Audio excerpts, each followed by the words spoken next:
Sejam todos muito bem-vindos a mais uma transmissão. Soyez tous les bienvenus pour une transmission de plus de l'Institut Vie pour tous. Thème général, Genèse, le commencement. Message 10. Un fleuve sortait d'Éden pour arroser le jardin. Lecture biblique, Genèse, chapitre 2, versets 10 à 14. Avant d'entrer dans le message, hier, nous avons parlé ici à Belo Horizonte, parce que ce message 10, c'est le message de la conférence ici à Belo Horizonte. Parce que hier, on avait eu le message 1. Et le titre était « La responsabilité et la production ». Depuis que Dieu il a créé l'homme, Dieu il a voulu l'homme responsable. Dieu ne veut pas que l'homme soit irresponsable et surtout responsable dans l'œuvre de Dieu. Et que l'homme produise du fruit pour Dieu. C'est ça ce qu'on a parlé hier. Et pourtant, toute œuvre de Dieu nécessite de l'administration, que ce soit de l'administration par rapport à la parole que Dieu il dit, mais dans toute l'administration pratique aussi, qui est tellement nécessaire pour le bon fonctionnement de l'œuvre de Dieu. Et je me souviens ce matin que quand Marie et Aaron, ils ont parlé contre Moïse. Je vais lire Nombre chapitre 12, verset 2. Ils dirent, « Est-ce seulement par Moïse que l'Éternel parle? N'est-ce pas aussi par nous qu'il parle ?» Et l'Éternel l'entendit. Or, Moïse était un homme fort patient, plus qu'aucun homme sur la face de la terre. Soudain, l'Éternel dit à Moïse, à Aaron et à Marie, « Allez vous trois à la tente d'assignation. » Et ils y allèrent tous les trois. L'Éternel descendit dans la colonne de nuée, et il se tint à l'entrée de la tente. Il appela Aaron et Marie, qui s'avancèrent tous les deux. Et il dit, « Écoutez bien mes paroles. Lorsqu'il y aura parmi vous un prophète, c'est dans une vision que moi, l'Éternel, je me révélerai à lui, c'est dans un songe que je lui parlerai. Il n'en est pas ainsi de mon serviteur Moïse. Il est fidèle dans toute ma maison. Je lui parle bouche à bouche, je me révèle à lui sans énigme, et il voit une représentation de l'Éternel. Pourquoi donc n'avez-vous pas craint de parler contre mon serviteur, contre Moïse? Mais le point central que je voudrais parler ici, c'est le verset 7. Il n'en est pas ainsi de mon serviteur Moïse. Il est fidèle dans toute ma maison. Pensez un peu, que signifie être fidèle dans la maison du Seigneur? Qu'est-ce que cela signifie? Être fidèle dans la maison du Seigneur. Cela signifie bien administrer la maison du Seigneur selon la volonté de Dieu. Dieu aujourd'hui il a besoin des serviteurs qui soient fidèles. Une personne fidèle, mes frères, est-ce qu'elle ne sait rien faire? S'il ne sait rien faire, sa fidélité ne sert à rien. Mais vous êtes fidèle quand vous exécutez ce que le Seigneur, le maître de la maison, veut exécuter. Alors, être fidèle n'est pas uniquement une chose théorique, mais être fidèle est une chose aussi pratique. Alors, premièrement, vous devez connaître le cœur du maître Et après, vous mettez en exécution, en opération, afin que sa volonté soit faite. Alors, aujourd'hui, Dieu, il a besoin de beaucoup qui sont fidèles dans la maison du Seigneur. Et ce même verset a été mentionné aussi dans Hébreux chapitre 3. Jetez un coup d'œil. C'est pourquoi, frères saints, qui avaient part à la vocation céleste, considérez l'apôtre et le souverain sacrificateur de la foi que nous professons, Jésus. Ici, on nous révèle, mes frères, dans ce verset, que Jésus, il n'est pas uniquement notre Sauveur qui est mort pour nous, pour le pardon de nos péchés, mais il est notre apôtre. Il est notre apôtre et il est aussi notre souverain sacrificateur.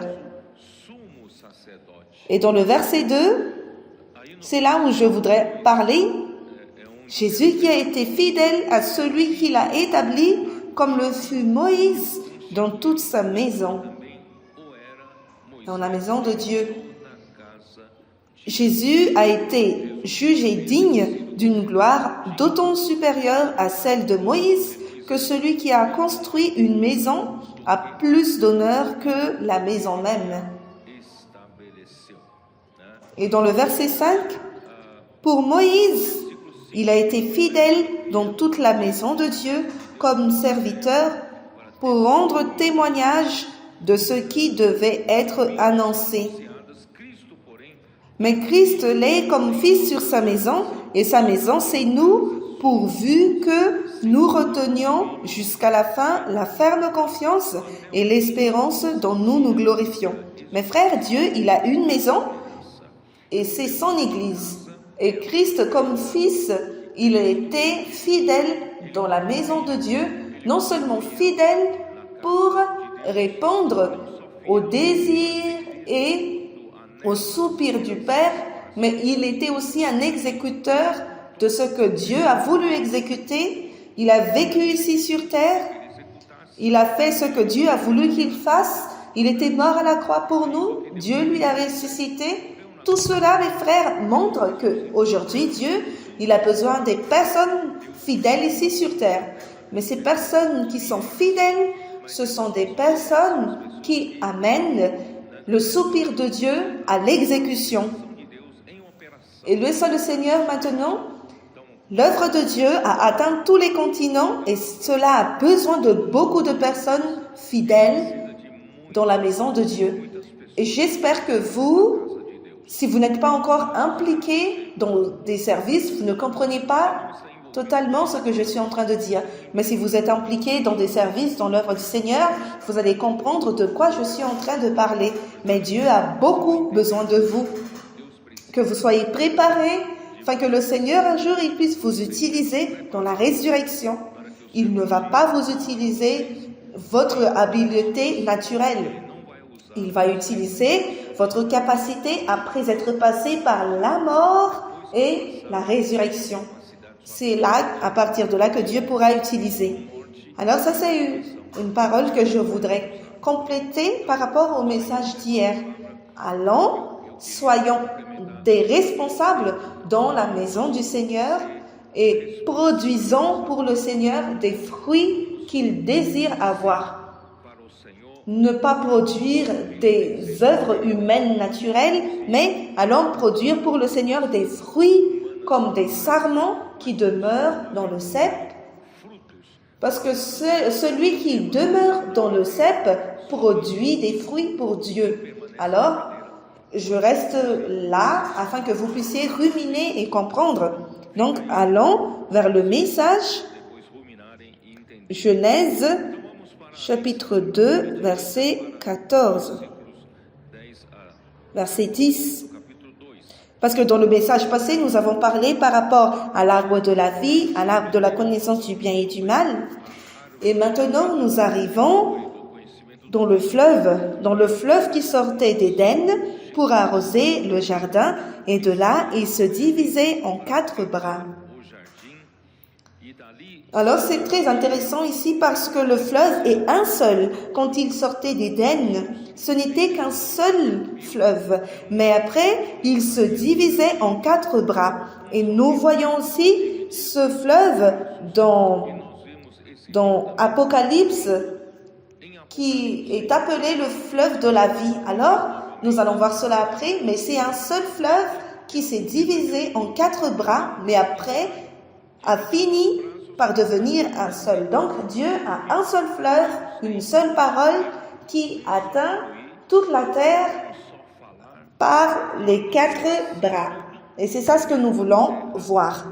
Dans Apocalypse, chapitre 22, nous voyons ici la fin de ce fleuve dans l'éternité. Quand le temps sera déjà fini, quand la volonté de Dieu sera exécutée, et là, nous avons Apocalypse chapitre 22, 1 à 2. Et il me montra un fleuve d'eau de la vie, limpide comme du cristal, qui sortait du trône de Dieu et de l'agneau. Mes frères, ce fleuve sortait du trône de Dieu et de l'agneau et coulait jusqu'à l'homme. Coulait à l'homme. Et toujours dans les prochains messages, je vais vous montrer que l'arbre de la vie, c'est là où se trouve Dieu et son trône, le trône de son gouvernement.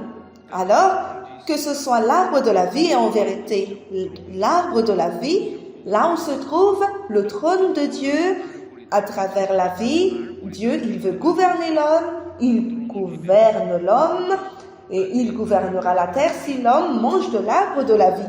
Alors, l'arbre de la vie aussi, cet aspect est très peu dit, mais l'arbre de la vie ne présente pas uniquement Dieu comme la vie, mais là aussi se trouve Dieu comme autorité, là se trouve le trône de Dieu, parce que quand l'homme a péché, a désobéi la parole de Dieu, l'homme a été expulsé du jardin et Dieu, il a mis sur le chemin qui mène vers l'accès de l'arbre de la vie pour interdire l'accès à l'homme pécheur. Première chose que Dieu a mis, ce sont les chérubins.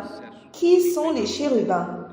Les chérubins, ce sont des anges qui gardent, qui protègent la gloire de Dieu. Et vous qui avez transgressé, destitué de la gloire de Dieu, vous êtes empêchés de s'approcher du trône de Dieu.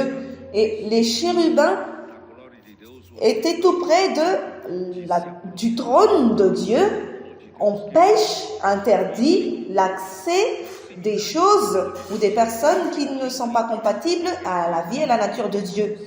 Alors, l'arbre de la vie indique aussi le trône de Dieu. Donc, là où il y a le trône de Dieu, il y a l'arbre de la vie et sortez de là, un fleuve de la vie. Et je vais lire de nouveau Apocalypse 22, verset 1. Il me montra un fleuve d'eau de la vie, limpide comme du cristal, qui sortait du trône de Dieu et de l'agneau. Au milieu de la place de la ville et sur les 2 bords du fleuve, il y avait un arbre de vie produisant 12 fois des fruits, rendant son fruit chaque jour, et dont les feuilles servaient à la guérison des nations. Alors là, on trouve l'arbre de la vie où se trouve le trône de Dieu, et il sortait du trône de Dieu et de l'agneau un fleuve. Il y avait un arbre de la vie, et ce n'est pas un arbre vertical uniquement, mais il est horizontal d'un côté et d'un autre, au milieu de la place de la ville et sur les 2 bords du fleuve. Regardez à quel point c'est merveilleux. Alors Dieu, il n'a pas créé un arbre vertical comme si c'est un cocotier qui a une longue hauteur ou un palmier. Mais Dieu, il a créé l'arbre de la vie accessible à l'homme.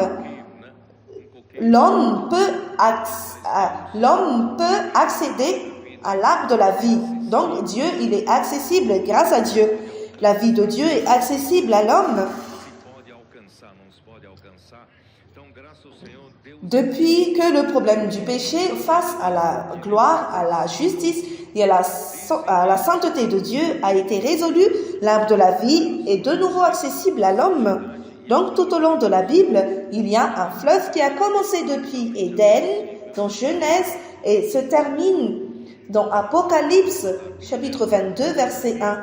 Et dans quelques versets de la Bible, nous pouvons voir des endroits où le fleuve est passé. Psaume 46, verset 4. Seigneur Jésus. Psaume 46, verset 4. Il est un fleuve dont les courants rejoicent la cité de Dieu, le sanctuaire des demeures du Très-Haut. Dieu est au milieu d'elle. Elle n'est point ébranlée. Dieu la secourt dès l'aube du matin. Alors, grâce à Dieu, mes frères, là où se trouve la cité de Dieu, il y a un fleuve. Et ce fleuve réjouit la cité par ses courants. Et ces courants, ce sont des canaux. Et il réjouit la cité de Dieu, le sanctuaire des demeures du Très-Haut. Où est-ce que Dieu, il demeure? Où est-ce que Dieu, il voudrait demeurer? Nous avons vu cela dans Ésaïe 66, verset 1. Le ciel est mon trône et la terre est mon marchepied. Et tout cela, c'est moi qui les a fait. Quelle maison vous allez me bâtir afin que je puisse demeurer, afin que je puisse trouver mon repos? Qu'est-ce que vous allez construire pour moi? Je peux faire tout. Je n'ai pas besoin de vous pour construire quelque chose pour moi. Mais la maison dont je voudrais faire ma demeure, mon regard sera fixé vers qui? Je cherche quoi? Je cherche quoi? Je cherche ceux qui sont affligés et qui ont un esprit abattu, qui ont un esprit humble et qui craignent ma parole. Alors, grâce à Dieu, mes frères, quand Dieu a rencontré au milieu de nous, comme nos adolescents, simples, humbles, affligés, avec un esprit abattu, qui ne se considèrent pas grande chose. Nous, les adultes, nous considérons nous-mêmes beaucoup, que nous sommes quelqu'un, nous connaissons la Bible, bout à bout. Les adolescents ne savent rien, mais ils sont dans la présence de Dieu d'une manière simple, ils aiment la parole de Dieu, et là, ils deviennent la maison de Dieu. Et aujourd'hui, Dieu a beaucoup de maisons, il a beaucoup de demeures. On parle le sanctuaire de la demeure du Très-Haut. Alors, chacun qui a un cœur simple, humble, c'est une demeure de Dieu. Dieu a plusieurs demeures. Dieu est au milieu d'elle. Elle n'est point ébranlée. Quand Dieu est au milieu de nous, notre cité, l'Église, ne sera pas ébranlée. Mais Dieu la secourt dès l'aube du matin. Donc, déjà très tôt, le Seigneur nous aide. Il nous secourt. Dans le psaume antérieur, parce que le psaume 46 a une relation avec psaume 45. Souvenez-vous qu'on a utilisé ça pour montrer. Dans psaume 46, on parle que Dieu a une cité, mais dans le 45, on montre un roi ici dans le psaume 45. Et c'est qui ce roi? C'est Christ. Et le Psaume 46, la cité du roi, c'est la cité de Christ, la cité de Dieu. Et je vous ai lu dans le verset 3 que,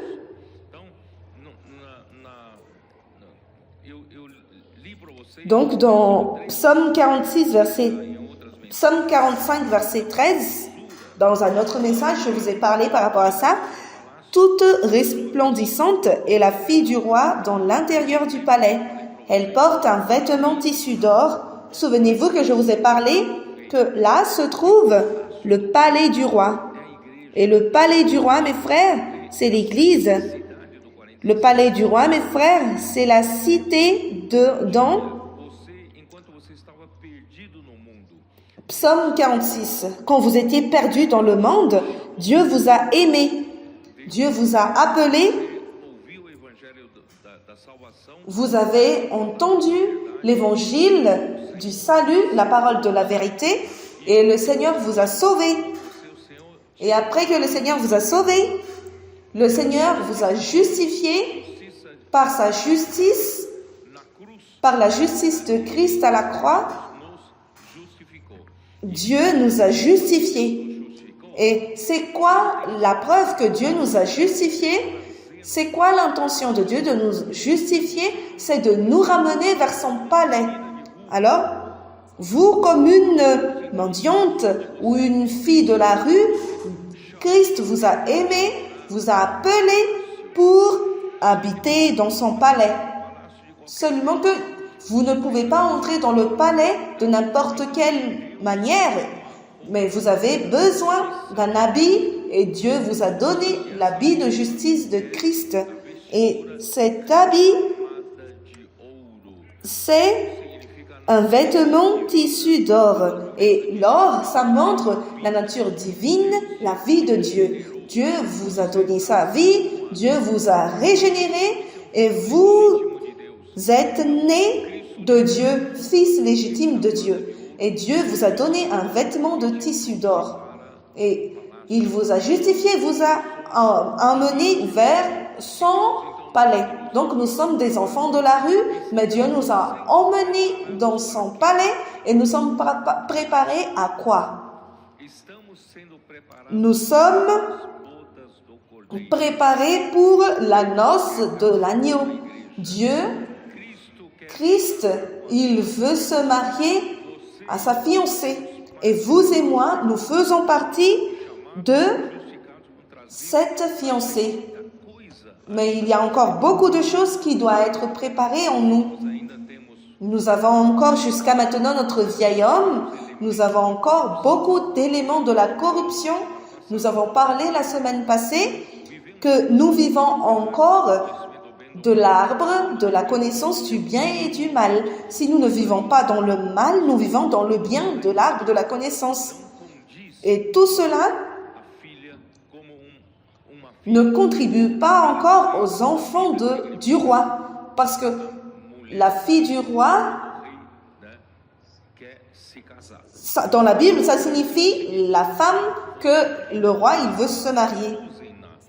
Donc, dans le verset 14, elle est présentée au roi vêtue de ses habits brodés et suivie des jeunes filles, ses compagnes qui sont amenées auprès de toi.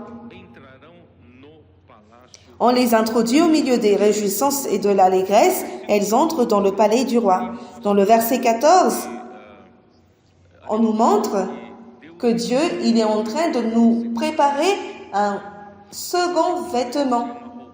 C'est un vêtement cousu qui nécessite de souffrance. Donc, il s'agit d'un habit brodé. Donc, nous sommes en pleine préparation vers le mariage. Donc, vous êtes justifiés subjectivement. Christ vous a préparé un habit objectif, mais maintenant, il vous reste de préparer l'autre vêtement chaque jour en faisant l'immersion, en inculquant la parole, en servant le Seigneur avec fidélité, avec responsabilité, en produisant des fruits pour le Seigneur dans les rues, en passant par des pressions au sein de l'Église. C'est bon que nous passions par des pressions. Donc ce second vêtement, nous le préparons. Et quand la fin arrivera, si vous êtes totalement préparé, comme une fiancée prête, vous serez conduit vers le roi. Alors, quand vous serez prête totalement, qu'est-ce que le Seigneur il va faire? Dieu va vous conduire vers le mariage avec le roi. Ça se trouve dans Apocalypse 19.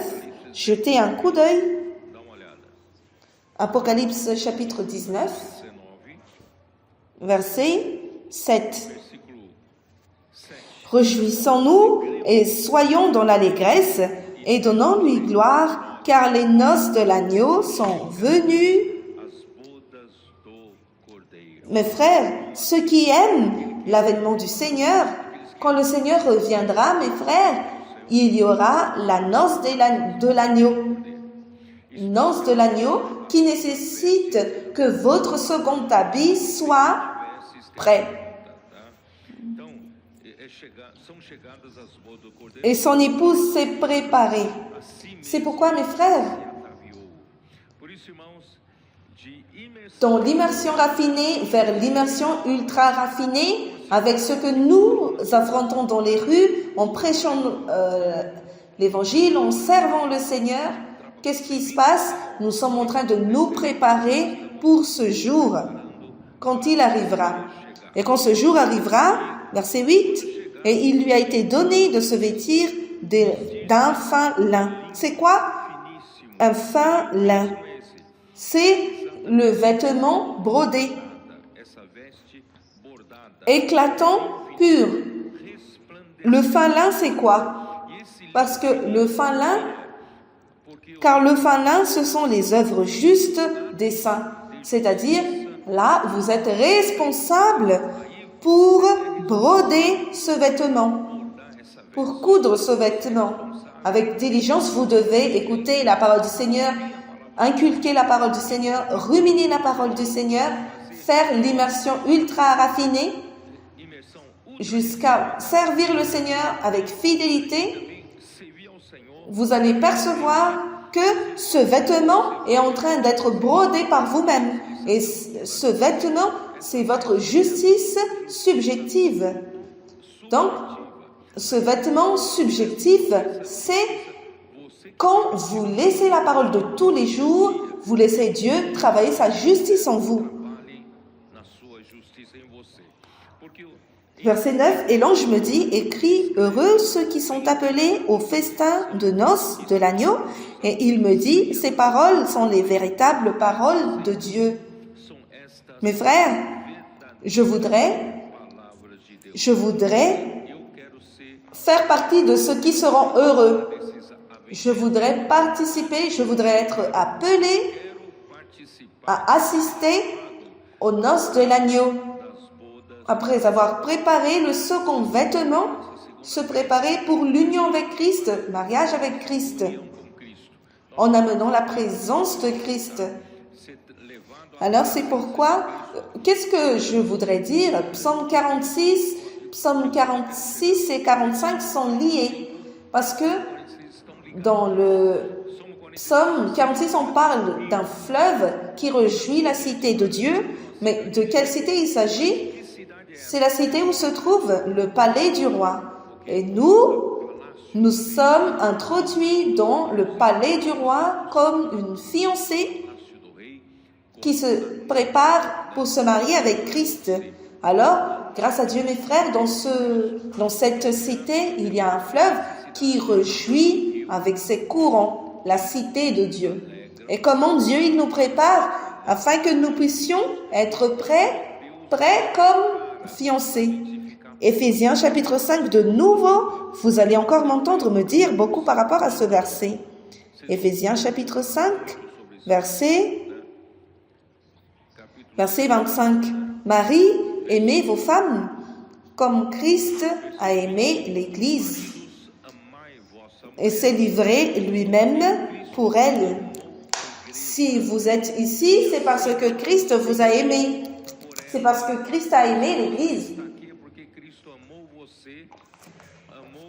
Pourquoi il s'est livré pour l'Église afin de la sanctifier? Et comment il va nous sanctifier? En réalité, mes frères, le processus de la transformation de notre âme, c'est le processus de la sanctification. C'est un processus du salut de notre âme aussi, c'est un processus de sanctification. Parce que quand Dieu, il nous a retirés de la rue pour nous emmener vers le palais de Christ, nous sommes toujours naturels. Jusqu'à maintenant, nous avons déjà notre esprit sauvé. Notre esprit, quand nous avons cru en Jésus, notre esprit a été régénéré et sauvé. Mais notre âme est toujours la même âme qui a quitté la rue. Alors, cette âme naturelle a besoin d'être transformée. Et comment faire la transformation de cette âme? Cette âme a besoin d'être sauvée.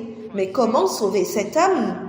Le processus du salut de cette âme et aussi sa transformation, c'est la sanctification. Alors, Dieu, il veut mettre en nous sa vie et sa nature sainte et retirer de nous tous les éléments qui ne sont pas saints, parce que Dieu, il est saint et son peuple a besoin d'être saint. Et la fiancée de Christ a besoin d'être sainte. Elle ne peut pas avoir des éléments qui ne sont pas saints. Alors, mes frères, c'est pourquoi il nous fait passer par un processus de sanctification totale. Nous ne pouvons pas être à moitié saints et moitié non. Nous avons besoin d'être entièrement saints. Et comment Dieu il fait ça? Par le régime, les souffrances, en faisant votre corps souffrir pour que le corps ne pêche plus, parce qu'il y a beaucoup de personnes ont des concepts qu'une vie sainte, c'est une vie qui fait souffrir le corps pour ne pas pécher. C'est quoi le chemin de notre sanctification? C'est le lavage d'eau par la parole. Afin de la sanctifier par la parole après l'avoir purifiée par le baptême d'eau. Alors, mes frères, en accompagnant la parole de près, en aimant la parole, avec un amour révérend, avec simplicité, un cœur humble comme un enfant, Dieu, il peut, à travers la parole, effectuer un lavage. C'est quoi un lavage? Enlever tout ce qui n'est pas saint et mettre à sa place tout ce qui est saint. Alors, c'est un processus que Dieu il fait en nous afin de faire paraître devant lui. C'est qui celui? C'est le roi. Alors, vous êtes prêts comme une fiancée. Dieu, il va vous présenter à votre fiancé. Et votre fiancé, c'est Christ. Église glorieuse, sans tache. Alors, cette église est glorieuse, sans tache, ni ride, ni rien de semblable. Pourquoi? Parce qu'il n'y a plus des éléments naturels, il n'y a plus l'impureté, mais sainte. Mais sainte et irrépréhensible. C'est pourquoi, mes frères, ce fleuve aussi sert pour faire ce travail. Ce fleuve, c'est un lavage d'eau par la parole. Alors, lorsque nous laissons le fleuve couler sur nous et on mène tout ce qui est naturel, nous nous réjouissons. Parce que ce fleuve, par ses courants, réjouit la cité de Dieu. Alors, la cité dans Psaume 46 représente le royaume où Christ, il exerce sa domination et son gouvernement. Où est-ce que Christ règne? Là où se trouve Christ qui règne, là où se trouve le trône de Dieu, là il y a un fleuve. Et ce fleuve, par ses courants, rejoint la cité de Dieu. Et l'Église primitive persévérait dans l'enseignement des apôtres. Et Dieu, quand il a réussi à gouverner l'Église par sa parole, cela produit, mes frères, une liberté à l'Église d'agir. Beaucoup de choses merveilleuses se passent au milieu de nous. Ce n'est pas par notre capacité, mais parce que l'Esprit rencontre la liberté d'agir.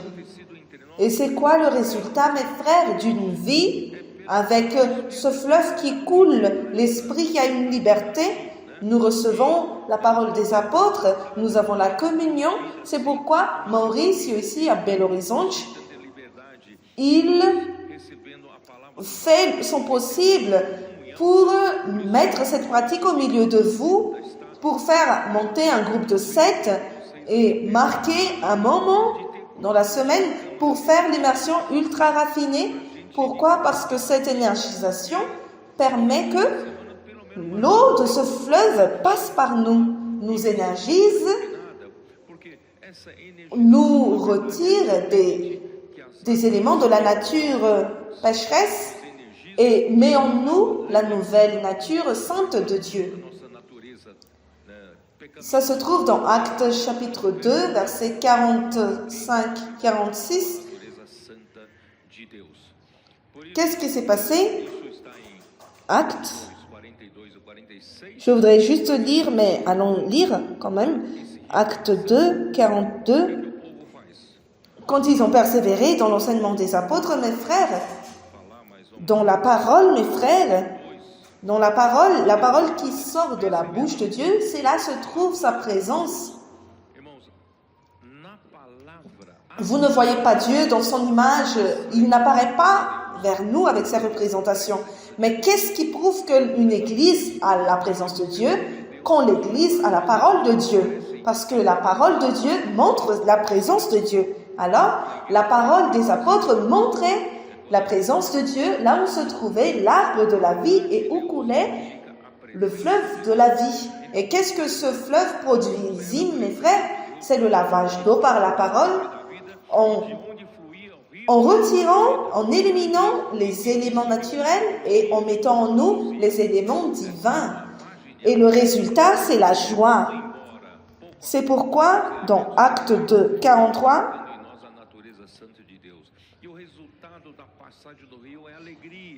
tous ceux qui croyaient étaient dans le même lieu et ils avaient tout en commun. Ils vendaient leurs propriétés et leurs biens, ils partageaient le produit entre tous. Ils étaient chaque jour tous assidus au temple, ils rompaient le pain dans les maisons et prenaient leur nourriture avec joie et simplicité de cœur, louant Dieu et trouvant grâce auprès de tout le peuple. Et le Seigneur ajoutait chaque jour à l'Église ceux qui étaient sauvés. Et il n'y a pas de quelque chose de meilleur que de manger avec joie, mes frères. Quand vous êtes triste, vous êtes surchargé dans votre âme, vous n'arrivez pas à manger avec joie. Vous n'avez même pas la volonté de manger. Mais grâce à Dieu, nous vivons des moments et des jours joyeux parce que nous avons la parole de Dieu. Nous avons la présence de Dieu. Nous avons le trône de Dieu. Là où se trouve l'arbre de la vie, nous avons le fleuve d'eau de la vie qui coule. Et le fleuve de la vie coule, et par ses courants nous réjouissent. Et nous avons mangé avec joie. Mais ne vous grossissez pas beaucoup.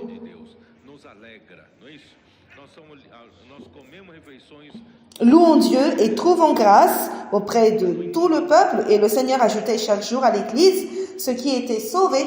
C'est ça la véritable vie de l'Église, mes frères. Je vous ai dit la semaine passée que Dieu, il a créé l'homme, il a planté un jardin en Éden et Dieu a mis l'homme dans le jardin d'Éden parce que Dieu, il a voulu voir l'homme heureux. Romains 14.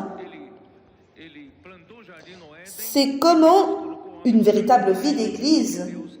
C'est comment la véritable vie d'église. Romains 14, 17. Où se trouve le trône de Dieu, c'est là que se trouve l'arbre de la vie et c'est là que coule un fleuve de la vie et c'est là que se trouve le royaume de Dieu. Parce que là où se trouve le trône de Dieu, là Dieu il se trouve aussi et Dieu il gouverne par sa parole. Alors, le royaume de Dieu, ce n'est pas le manger et le boire, même si vous mangez avec joie, mais ce n'est pas une histoire de manger et de boire qui est important. Mais ce qui est important, c'est la justice, la paix et la joie par le Saint-Esprit. Grâce à Dieu, parce que ce fleuve qui coule en faisant l'immersion, en ultra raffiné. Comment les adolescents ils prennent note, ils font la transcription, ils dorment avec Dieu, ils se réveillent avec Dieu. Ils immergent dans cette parole. Et qu'est-ce qui se passe, mes frères? C'est quoi le résultat? Le résultat, c'est la justice. Et cette justice, petit à petit, sera votre second vêtement subjectif. Quand un lieu a la justice, il y a la paix. Quand un pays n'a pas de justice, il n'y a pas de paix. Mais dans l'ambiance de l'injustice, il n'y a pas de paix. Mais quand il y a la justice, il y a la paix. Et quand il y a la paix, il y a la joie. Grâce à Dieu, aujourd'hui dans l'Église, nous sommes sous le gouvernement de Dieu. Nous avons la présence de Dieu dans la parole. Nous aimons la parole de Dieu. Nous opérationnalisons l'ordre qui se trouve dans la parole de Dieu. Et le résultat, c'est la paix, la justice, la paix et la joie dans l'Esprit Saint. Celui qui sert Christ de cette manière est agréable à Dieu et approuvé des hommes. Il y a un autre verset qui montre aussi le passage de ce fleuve, Ézéchiel 47. Allons jeter un coup d'œil. Ézéchiel 47 montre un fleuve qui sortait du sanctuaire du temple, la maison de Dieu. Comme j'ai dit, que ce soit dans le tabernacle ou dans le temple, Dieu, il a orienté cela vers l'est, vers l'Orient. Allons-y, verset 1.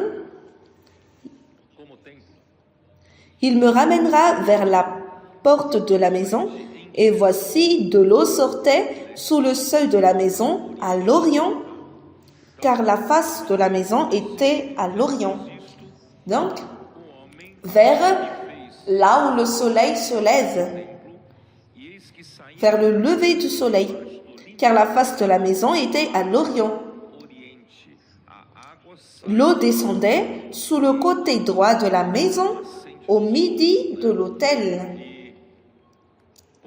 Alors, vu que la maison est tournée vers l'Orient, l'eau sortait du bas, du côté droit de la maison. Alors, supposons que là se trouve l'est. Si je suis orienté vers l'est, le côté droit de la maison, où se trouve le côté droit de la maison? C'est le sud.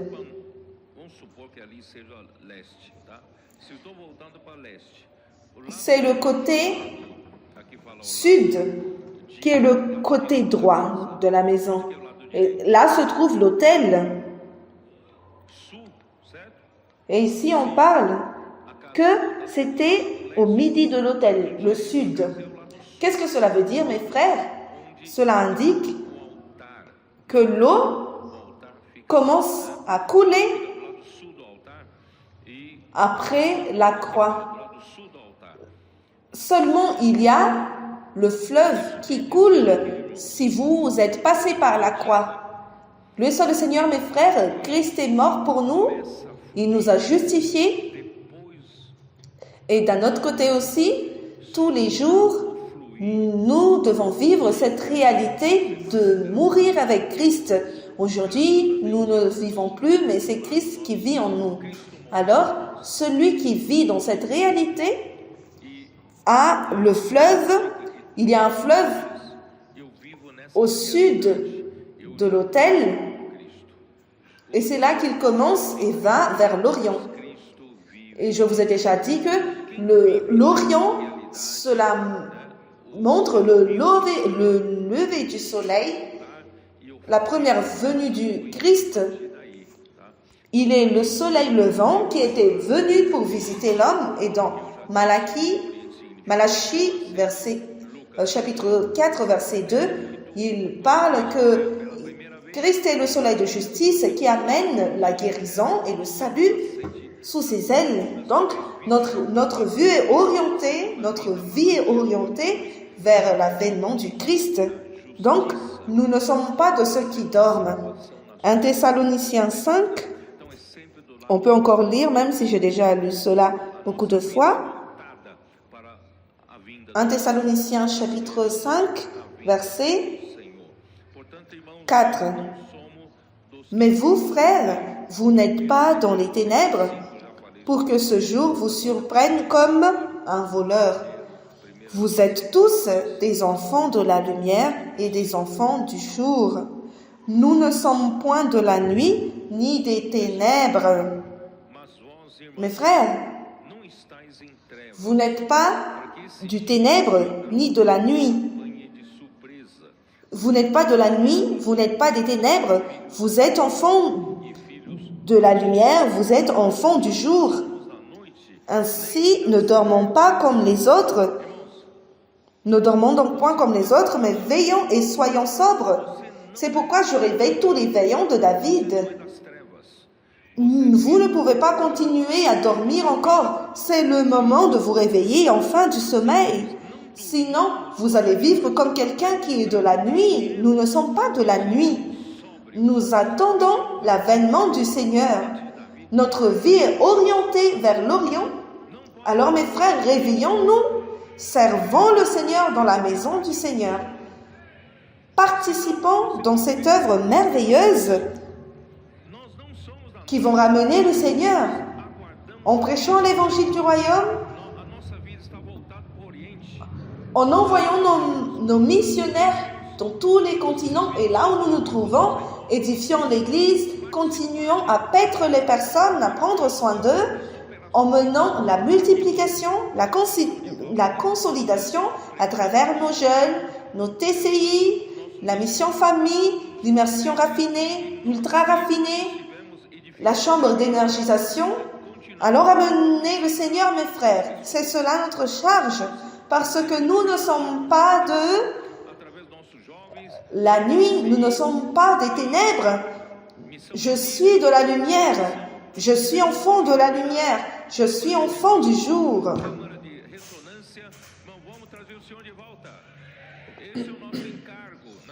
Alors maintenant, allons parler un peu par rapport à Ézéchiel 47.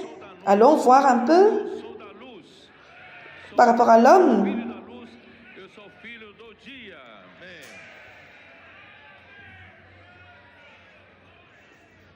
Seigneur Jésus. Agora, vamos falar pouquinho sobre Ezequiel 47. Vamos falar pouco sobre Ézéchiel chapitre 47, verset 2. Il me conduisit. Il me conduisit par le chemin de la porte septentrionale et il me fit faire le tour par dehors jusqu'à l'extérieur de la porte orientale et voici l'eau coulait du côté droit, donc vers le sud. Lorsque l'homme s'avança vers l'Orient, il avait dans la main un corps d'eau et il mesura 1000 coudées et me fit traverser l'eau, et j'avais de l'eau jusqu'aux chevilles.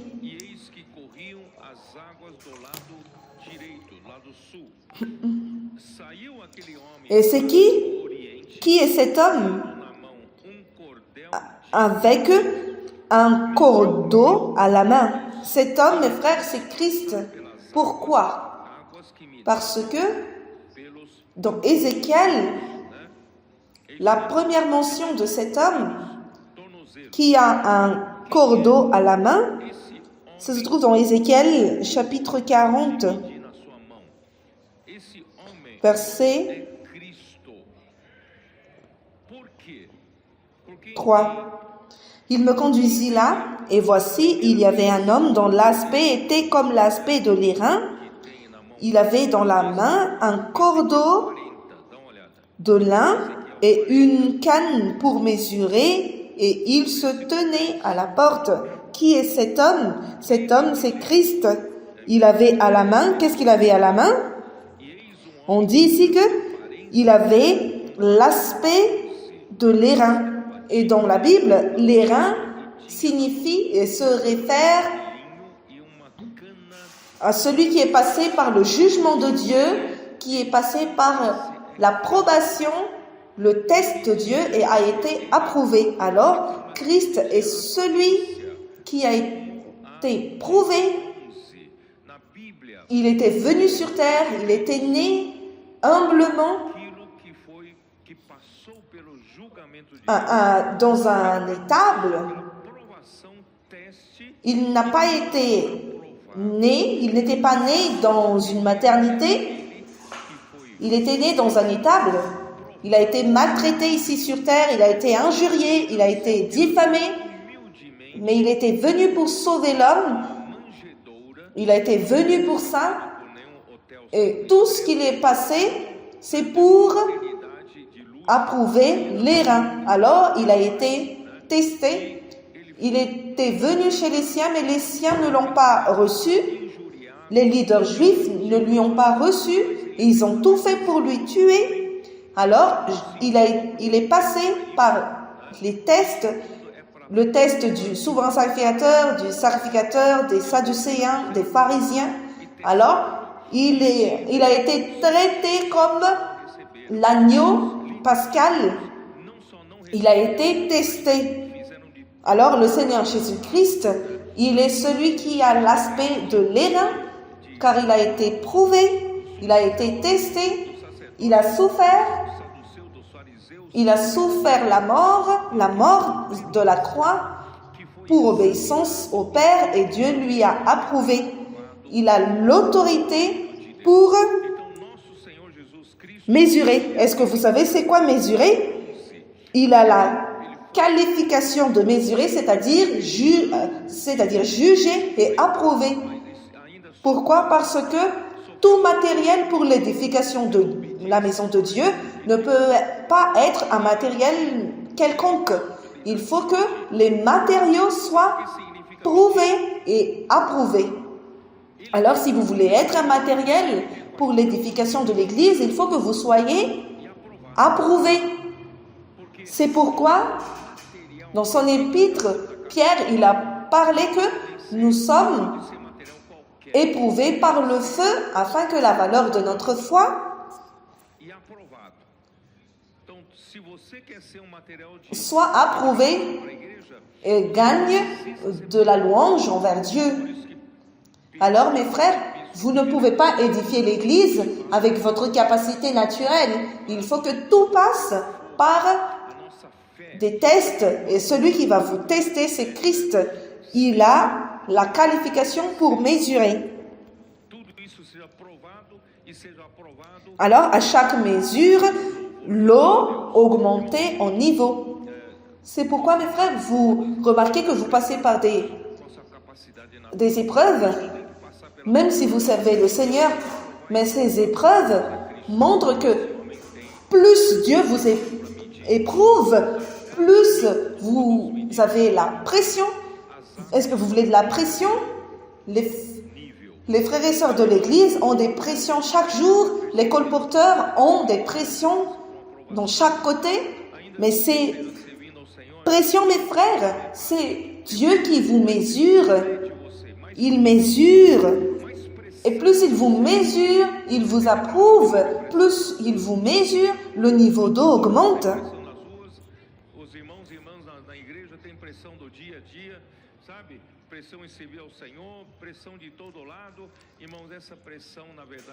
Et quand l'eau était encore sur les chevilles, cela montre que nous pouvons encore avoir de la liberté de marcher encore. Les enfants trouvent leur plaisir à piétiner l'eau qui arrive jusqu'aux chevilles et ça réjouit les enfants. Mais mes frères, si l'eau est encore au niveau des chevilles, nous les hommes, nous avons encore la liberté d'agir. Alors le Seigneur a besoin encore de mesurer encore. Seigneur Jésus. Il mesura encore 1000 coudées et me fit traverser l'eau et j'avais de l'eau jusqu'aux genoux. Donc, plus le niveau augmente, plus vous êtes engagé. Il mesura encore 1000 coudées et me fit traverser et j'avais de l'eau jusqu'aux reins. Jusqu'aux reins. Ézéchiel 47, 4. Alors là, ça devient difficile de se mouvementer dans l'eau.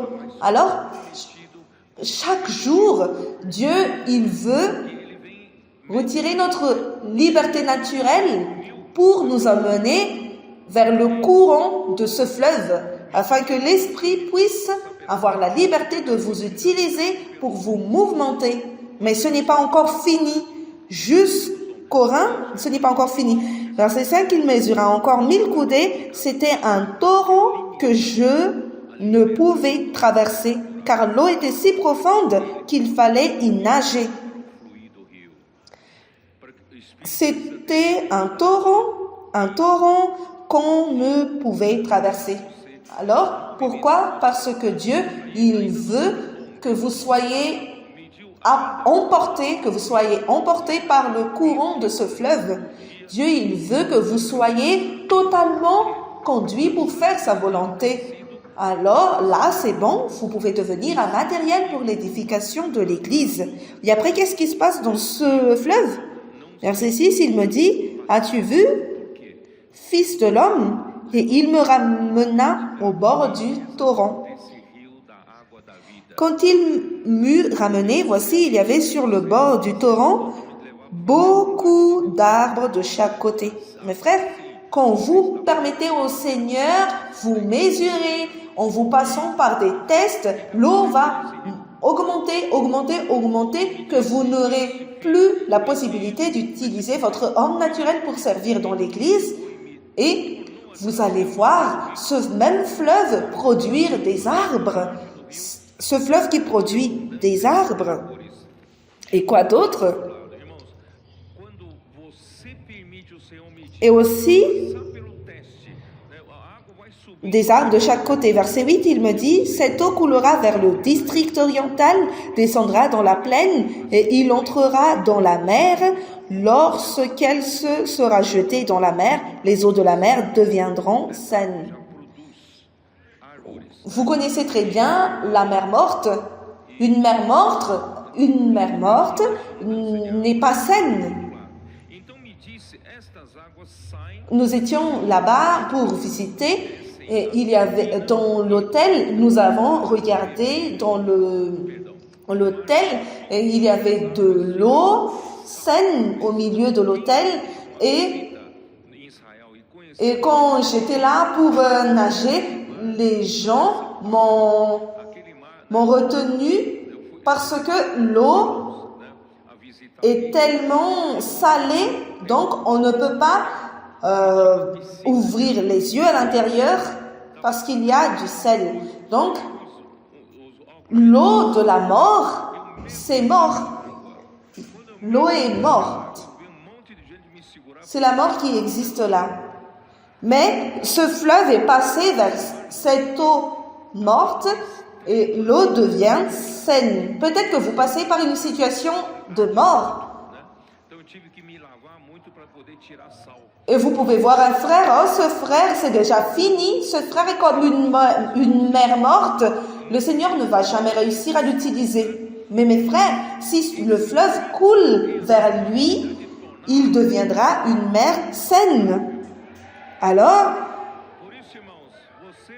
ne soyez pas sans espoir pour personne. Verset 9. Tout être vivant qui se meut vivra partout où le torrent coulera, et il y aura une grande quantité de poissons, car là où cette eau arrivera, les eaux deviendront saines, et tout vivra partout où parviendra le torrent. Mes frères, ce fleuve, premièrement, m'empêche d'avoir ma liberté naturelle. Après, ce même fleuve produit des arbres. Et après, il fait devenir une mer morte en une mer saine. Et aussi, tous les êtres qui se meuvent vivra partout où le courant coulera. Et ici, on ne parle pas d'une quantité déterminée de poissons, mais c'est une grande quantité de poissons. Alors, ces derniers temps, mes frères, pour amener le Seigneur, nous avons besoin de faire couler ce torrent abondamment. Nous n'avons pas la capacité de faire cette œuvre finale, mais si nous collaborons avec le Seigneur, si nous collaborons avec la parole de Dieu et avec l'Esprit, ce fleuve sera avec nous en abondance. Et la mer morte deviendra une mer saine qui produira une grande quantité de poissons et les eaux deviendront saines et tout vivra partout où parviendra le torrent. Verset 10. Des pêcheurs se tiendront sur ses bords. Donc, il y aura une activité de pêcheurs. Depuis En-Gedi jusqu'à En-Glaim, on étendra les filets. Cela signifie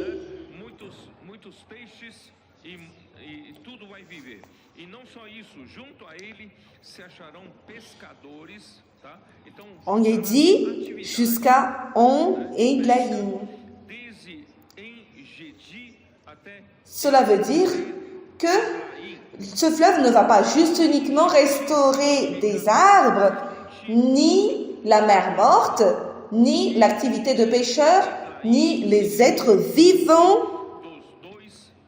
dans la mer, dans l'eau, parce que c'est ça ce que ça veut dire, En-Gedi, mais En-Glaim aussi, même les autres activités vont fonctionner avec ce fleuve qui coule. Alors, ce fleuve restaure la terre pour produire pour Dieu. C'est pourquoi j'ai parlé hier par rapport à la production. Allons faire que cette terre devienne encore une terre qui produit pour Dieu, parce que cette terre produit pour le diable la violence, l'adultère. Mais allons faire en sorte que cette terre puisse produire pour Dieu. Mais il y a une situation que ce fleuve n'arrivera pas à restaurer. Verset 11. Ces marais et ces fosses ne seront point assainis, ils seront abandonnés au sel. C'est quoi les marais? Et c'est quoi les fosses? C'est une terre que vous pensez qu'il n'y a pas d'eau, mais il y a de l'eau. Ce n'est pas une terre sèche, mais l'eau ne coule pas et ne se mouvemente pas, ne coule pas. C'est de l'eau qui produit la mort, ce qui ne sert à rien. Alors, c'est quoi cette situation? C'est semblable, c'est une situation semblable à l'église de Laodicée. Apocalypse 3, verset 17, verset 16, 15. Je connais tes œuvres, je sais que tu n'es ni froid ni bouillant. Donc, ce n'est pas de l'eau qui coule, et aussi, on ne peut pas dire qu'il n'y a pas de l'eau, mais il y a de l'eau qui ne coule pas et qui n'apporte pas la vie. Alors, c'est comme des chrétiens qui sont comme des chrétiens, mais qui ne sont pas chrétiens. Rien ne fonctionne pour lui. Parce qu'ils pensent qu'il est quelque chose. puisses-tu être froid ou bouillant? Ainsi, parce que tu es tiède et que tu n'es ni froid ni bouillant, je te vomirai de ma bouche. Parce que tu dis, je suis riche, je me suis enrichi et je n'ai besoin de rien. Et parce que tu ne sais pas que tu es malheureux, misérable, pauvre, aveugle, nu. Donc, il pense qu'il est riche, qu'il connaît tout ce que vous dites. Il dit, je sais. Mais à la fin, ce n'est qu'un pauvre, ce n'est qu'un aveugle et malheureux, nu. Seigneur Jésus, je te conseille d'acheter de moi de l'or éprouvé par le feu, afin que tu deviennes riche, et des vêtements blancs. Mes frères, comment l'or s'achète? L'or s'achète par l'immersion et le fait d'inculquer la parole. Si quelqu'un d'ici se trouve dans la situation de Laodicée, qui se considère riche, il a besoin de faire l'immersion. Envoie lui l'immersion, parce que s'il reçoit l'immersion, il sera béni. Oh Seigneur Jésus. Afin que tu deviennes riche et des vêtements blancs, afin que tu sois vêtu et que la honte de ta nudité ne paraisse pas. Donc, vous pensez être bon, très spirituel, très religieux, vous êtes bon en tout, vous connaissez la Bible de bout à bout, mais vous ne savez pas que vous êtes nu et que vous marchez nu. Alors, pour que la honte de la nudité ne paraisse pas, achète des vêtements blancs et un collier pour oindre les yeux afin que tu vois. Vous ne voyez pas votre propre situation? Moi, je reprends et je châtie tout ce que j'aime. Aie donc du zèle et repens-toi. Mes frères, si il ne se répand pas, il n'y aura pas de salut pour eux. Parce que c'est une situation de marais et de fosse.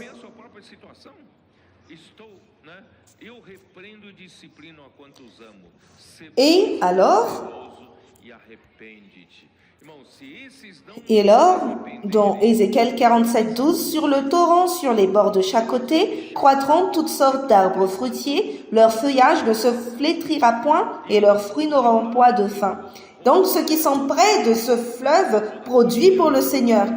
Et les sarments qui demeurent dans le cep produisent des fruits. Et comment les sarments demeurent dans le cep?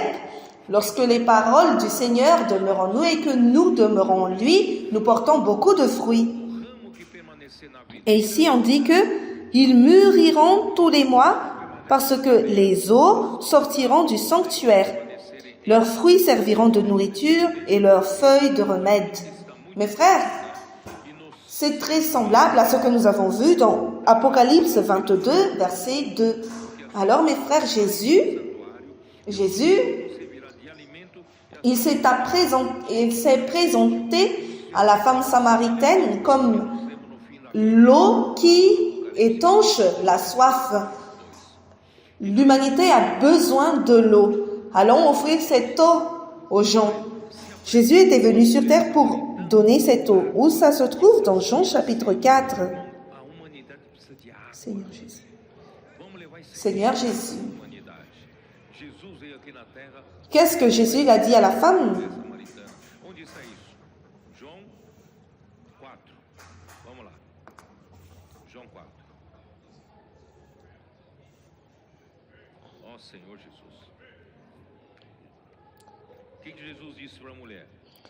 Jésus a demandé à la femme, donne-moi à boire. Jean 4, verset 7. Et la femme était étonnée qu'un juif lui demande de l'eau. Et dans le verset 10, Jésus a répondu, si tu connaissais le don de Dieu, et qui est celui qui te dit, donne-moi à boire, tu lui auras toi-même demandé à boire, il t'aura donné de l'eau vive. Mes frères, nous devons donner l'eau vive aux gens, parce que les gens de ce monde, mes frères, vous n'avez pas de notion, nous n'avons pas de notion, ils n'ont pas de notion pourquoi ils vivent depuis leur enfance. Ils pensent que La vie ne sert que se lever le matin, brosser les dents le matin, manger, sortir pour étudier, travailler, après dormir et le lendemain se réveiller encore. Comme Salomon, il a dit que tout est vanité et il n'y a rien de nouveau sous le soleil. Combien de personnes ne savent pas le sens de leur vie? Et vous êtes heureux, vous savez pourquoi vous vivez. Vous savez le sens de votre vie. Mais les gens du dehors ne savent pas. Allons emmener cette eau vive parce que l'eau qu'ils boivent dans le monde, ils ont encore de soif. Et après, verset 11, Seigneur lui dit la femme, tu n'as rien pour puiser et le puits est profond. D'où aurais-tu donc cette eau vive? Et Jésus a dit. Verset 13, Jésus lui répondit, quiconque boit de cette eau aura encore soif.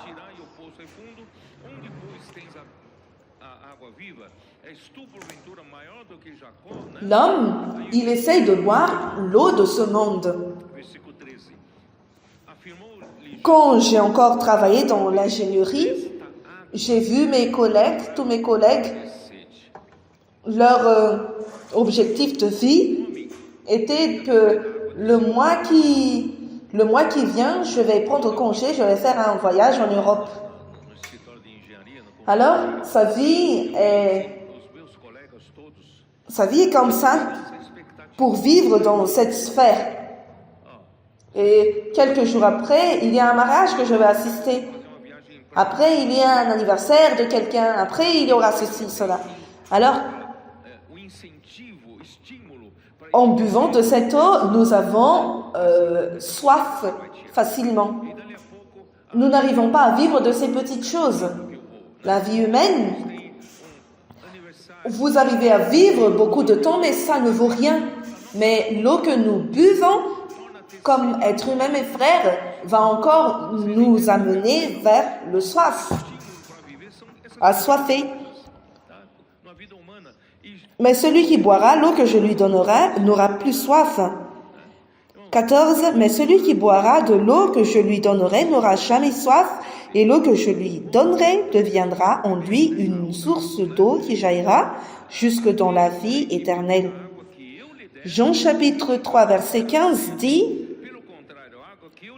afin que quiconque croit en lui ait la vie éternelle. Donc celui qui croit en Jésus a la vie éternelle et recevra cette eau qui va couler et jaillir jusqu'à la vie éternelle. Et après, dans le chapitre 7, Jean chapitre 7, Jésus il montre l'homme qui a un manque d'eau. Dans le verset 37 de Jean chapitre 7, le dernier jour, le grand jour de la fête, Jésus se tenant debout, s'écria, « Si quelqu'un a soif, qu'il vienne à moi et qu'il boive. Celui qui croit en moi, des fleuves d'eau vive couleront de son sein, comme dit l'Écriture. » Il dit cela de l'Esprit que devaient recevoir ceux qui croiraient en lui, car l'Esprit n'était pas encore, parce que Jésus n'avait pas encore été glorifié. Qu'est-ce que cela veut dire? Avant que Jésus ne soit glorifié, Jésus avait besoin de mourir pour réaliser la rédemption éternelle pour l'homme pécheur. Et Dieu, il avait besoin de lui ressusciter, et quand Dieu lui a ressuscité, c'est le moment que Dieu lui a glorifié. Et quand Dieu lui a glorifié, Christ alors était admis. Et Dieu, il a dit à Jésus, l'homme, tu es mon fils et aujourd'hui je t'ai engendré. Alors pour la première fois, l'homme Jésus a été admis en Dieu et devenu fils de Dieu. Et il a ouvert la porte pour nous tous. Et à partir de ce moment, Christ, il est devenu le Saint-Esprit qui était déjà, l'Esprit de Dieu qui était déjà aussi, avec les éléments que Christ est passé comme son incarnation, sa vie humaine, sa mort et sa résurrection comme élément ajouté dans l'Esprit de Dieu qui existait déjà, est devenu l'Esprit mentionné dans ce verset, le verset 39. Les étudiants de la Bible sont étonnés par rapport à cela parce que pourquoi on dit que l'Esprit n'a pas été encore donné? Est-ce que vous n'êtes pas étonnés par rapport à cela? Comment ça, l'Esprit n'a pas été encore donné? Eh oui, vous allez comprendre uniquement quand vous allez voir Exode chapitre 30. Je n'ai pas le temps de beaucoup expliquer sur ça, mais dans Exode 30, on montre comment on compose, on fabrique l'huile pour oindre. Dans Exode chapitre 30, verset 23. Prends des meilleurs aromates, 500 cycles de myrrhe, de celle qui coule d'elle-même, la moitié, qui soit 250 cycles de cinnamome aromatique, 250 cycles de roseau aromatique, 500 cycles de casses, selon le cycle du sanctuaire, et un nain d'huile d'olive. Alors, ici, on parle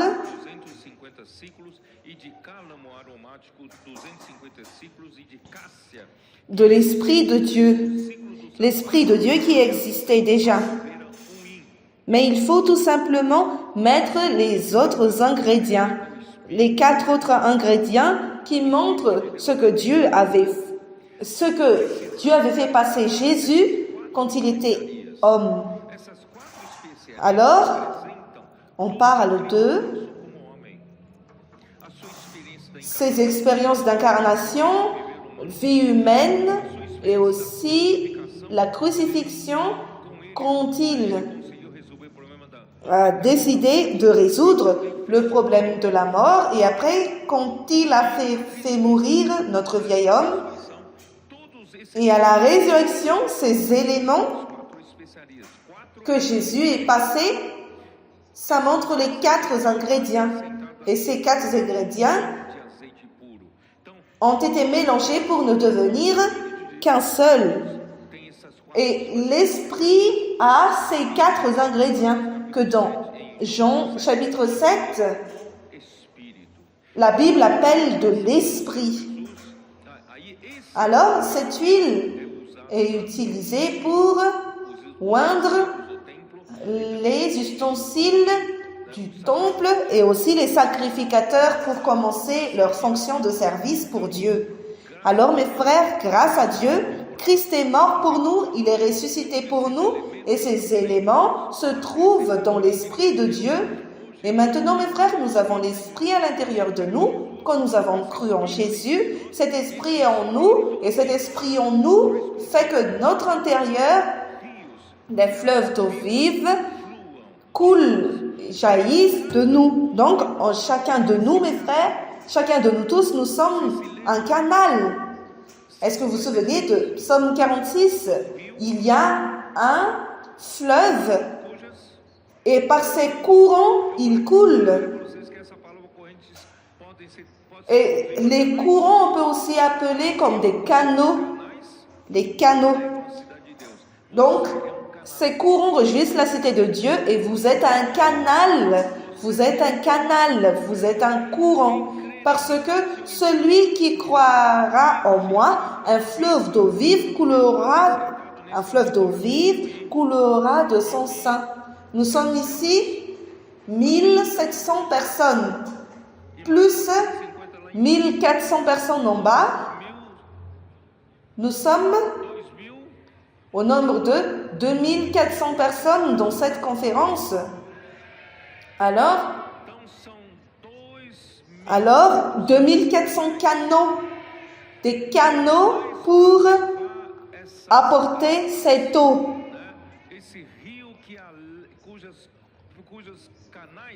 ce fleuve, pour apporter ce fleuve qui réjouit la cité de Dieu. Vous êtes responsables de cette joie que nous ressentons maintenant. Vous êtes tous des canaux qui apportent le fleuve pour réjouir la cité de Dieu par ses courants. C'est pourquoi, mes frères, allons revenir dans Genèse chapitre 2. J'ai besoin de terminer. Le temps passe.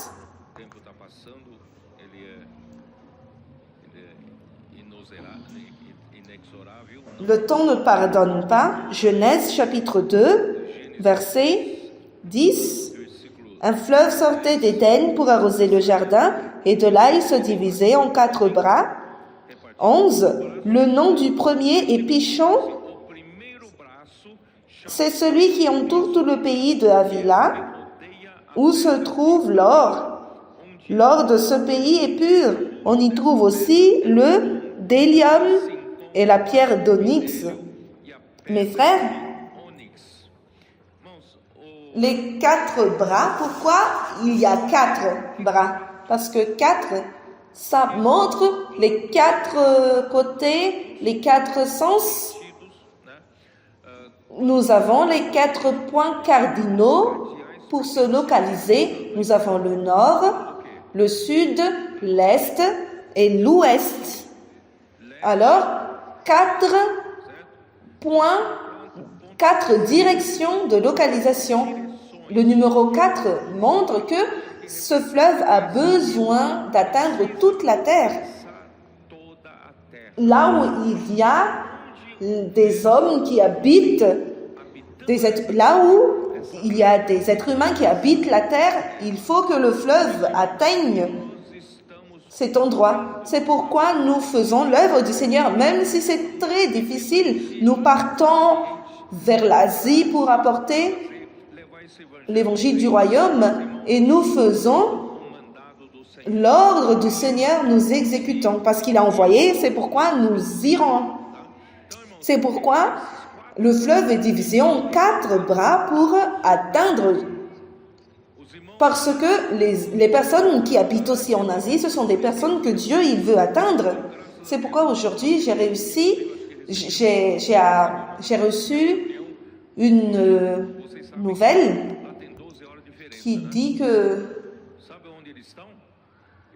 il y a une réunion qui se passe actuellement, même s'il y a le fuseau horaire de 12 heures. Ici, chez nous, c'est le matin, là-bas, c'est déjà le soir. Donc, pendant que nous dormons, ils sont en pleine réunion. Pendant que nous sommes réveillés, ils dorment. Et eux, en Corée du Sud, ils ont une réunion merveilleuse. Pourquoi? Parce que le fleuve coule là-bas. Pourquoi l'eau coule là-bas? Parce qu'il y a des canaux là-bas, des courants. Parce que s'il n'y a pas de canaux qui sont là-bas, qui va emmener le fleuve? C'est pourquoi nous préparons encore d'autres canaux. Ces adolescents, ce sont les prochains canaux que nous allons utiliser pour amener l'eau dans plusieurs endroits. Alors, le jour de la Pentecôte, quand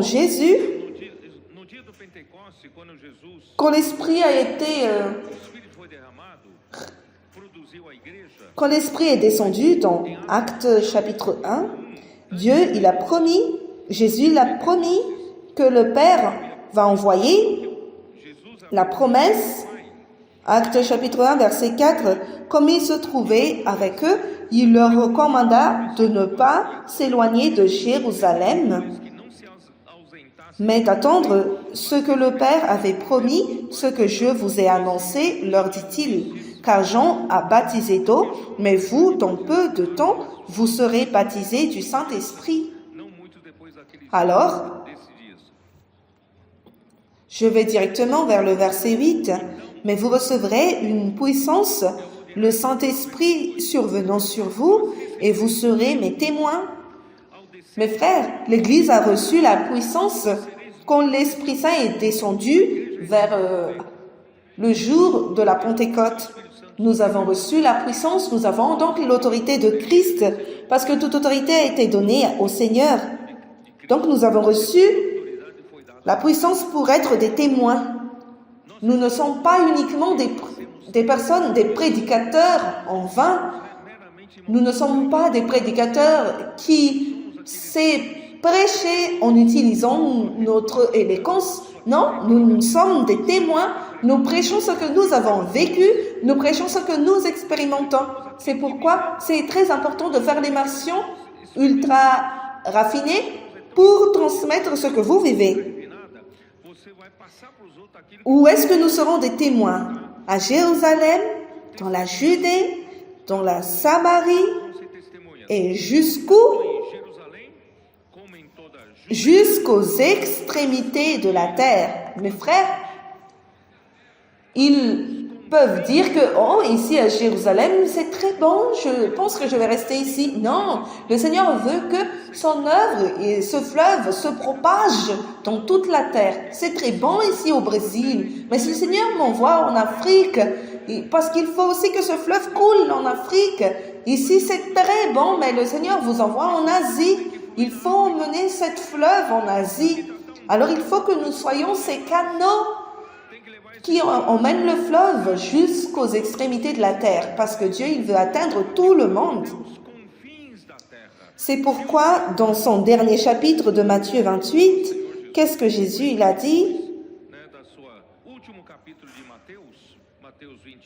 Matthieu 28, je voudrais vous montrer que le cœur de Dieu c'est atteindre toute la terre. Matthieu 28, verset 18, Jésus s'étant approché leur parla ainsi, tout pouvoir m'a été donné dans le ciel et sur la terre. Allez, faites de toutes les nations des disciples, les baptisant au nom du Père, du Fils et du Saint-Esprit, en enseignant-leur à observer tout ce que je vous ai prescrit. Et voici, je suis avec vous tous les jours jusqu'à la fin du monde. Donc, jusqu'à la fin du monde, nous devons aller pour faire des nations des disciples. En amenant ce fleuve comme des canaux. Allons tenter de terminer rapidement. Où est-ce que je suis? Genèse chapitre 2. Nous sommes dans le premier branche. Pichon signifie en hébreu, cela veut dire le courant gratuit. Donc, c'est-à-dire, ça se propage plus. Si vous appliquez ce fleuve qui se répand gratuitement, c'est la grâce. C'est la grâce qui coule gratuitement. Le pécheur n'a pas d'issue pour trouver le pardon de son péché. Et dans Hébreux chapitre 9, on dit que sans effusion de sang, il n'y a pas rémission de péché. Alors, le pécheur n'a pas d'issue. Mais grâce à Dieu, Dieu a préparé le fleuve de la grâce qui coule gratuitement, qui a préparé Christ, qui a fait l'œuvre rédemptrice pour racheter les pécheurs. Ça se trouve dans Ésaïe. Allons jeter un coup d'œil rapidement. Ésaïe 55. Seigneur Jésus. Ésaïe 55. Ésaïe 55, 1 et 2.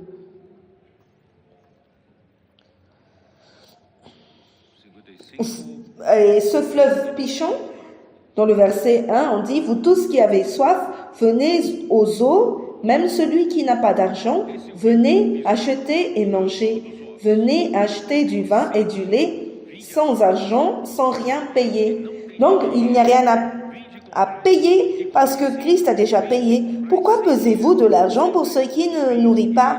Pourquoi travaillez-vous pour ce qui ne rassasie pas? Écoutez-moi donc, et vous mangerez ce qui est bon, et votre âme se délectera de mets succulents. Et d'autres significations aussi, cela montre que Dieu, il veut atteindre tout homme par sa vie en remplissant l'homme de Christ pour faire sa volonté. Et que signifie Avila? Avila signifie celui qui fait croître. Et pour d'autres, cela signifie l'extension d'endroits. Ézéchiel 47 parle que partout où ce fleuve passera, tout vivra. Alors ce fleuve passe pour faire vivre et pour faire croître. Et partout où passe ce fleuve, il y a une croissance abondance, une quantité de poissons, de fruits, d'arbres. Ou partout que ce fleuve passe, il y a la vie qui augmente, qui croît. Et il y a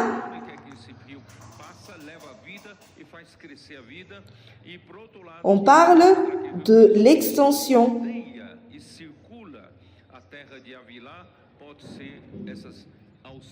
Parce qu'on dit ici qu'il entoure Avila. Et on dit aussi qu'il entoure tout le pays de Avila où se trouve l'or. L'or de ce pays est pur. Donc cela produit de l'édification de l'Église parce que l'or montre la nature du Père et le délium montre l'œuvre de Christ. Et la pierre d'onyx, c'est une pierre précieuse qui représente l'œuvre de l'Esprit Saint, l'œuvre de transformation de l'Esprit Saint. Et est-ce que vous savez que cet or va demeurer jusqu'à l'Apocalypse et le délium va changer dans 1 Corinthiens, va devenir l'argent pour la rédemption. C'est la rédemption de Christ et le pierre d'onyx va se transformer en pierre précieuse. Et dans la Nouvelle Jérusalem, vous allez voir que ce n'est plus de l'or, mais des perles. Et la pierre précieuse, ça va toujours être des pierres précieuses. Donc, dans la nature de Dieu, nous avons l'œuvre rédemptrice de Christ, l'œuvre de transformation de l'Esprit Saint, qui nous fait devenir des matériaux pour l'édification de l'Église. 1 Corinthiens, ça se trouve dans 1 Corinthiens.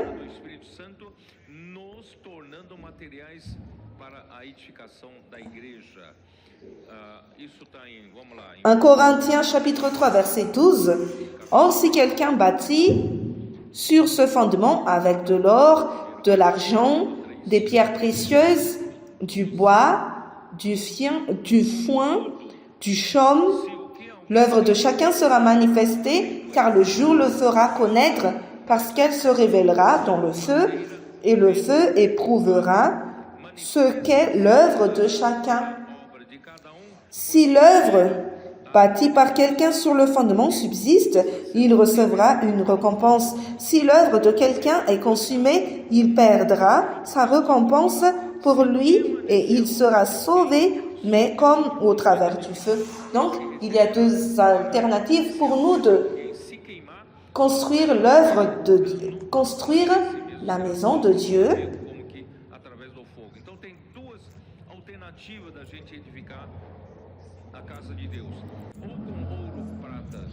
Donc, la première est soit par de l'or, de l'argent, des pierres précieuses ou du bois, du foin ou du chaume.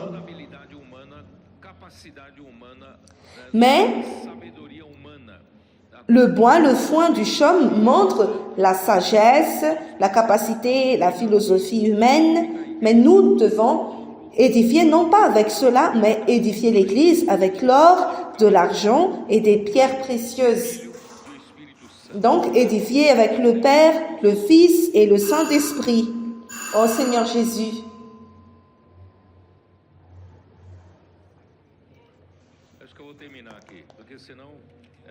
Je pense que je vais terminer ici parce que sinon ça va être beaucoup de choses. Je vais terminer dans le prochain message. Mais ce fleuve, mes frères, je pense que c'est suffisant. Ce fleuve va sauver ce monde. Ce fleuve va emmener le trône de Christ de nouveau pour gouverner ce monde. Et ce fleuve a besoin de canal pour emmener ce fleuve à couler sur toute la terre. Et ce fleuve a besoin de vous pour être un canal. Vous, adolescents, vous, capitaines, vous, intendants. Le Seigneur travaille afin que ce fleuve puisse se réjouir partout où il passe pour apporter la vie et produire des fruits pour Dieu en faisant la volonté de Dieu. Alors, gloire au Seigneur, nous terminons ce message avec ce fleuve qui réjouit la cité de Dieu. Amen.